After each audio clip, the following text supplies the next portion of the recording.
Almaty au petit matin, les troupes avancent.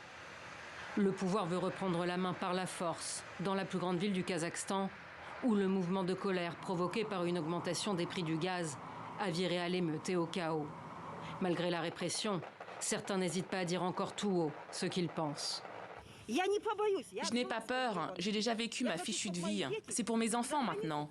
Nos meilleurs cerveaux sont tous partis vivre à l'étranger. Pourquoi? Parce qu'ici, il n'y a pas de vie. Il dit au monde entier que la seule chose qui fleurit dans notre Kazakhstan, c'est la corruption.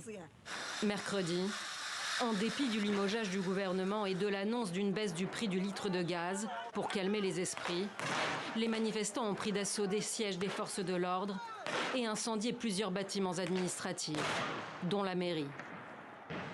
Acculé, le pouvoir a décrété dans la soirée l'état d'urgence sur tout le territoire national et un couvre-feu. Ces groupes terroristes sont des gangs internationaux. Ils ont reçu un entraînement approfondi à l'étranger et leur attaque contre le Kazakhstan doit être considérée comme un acte d'agression. Et le président kazakh d'appeler à l'aide Moscou.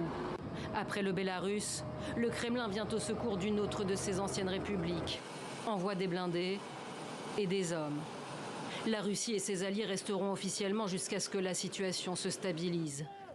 Depuis le début de la contestation, inédite en 30 ans, des dizaines de manifestants ont été tués par la police, selon un porte-parole des forces de l'ordre, qui déplore de leur côté près d'une vingtaine de morts.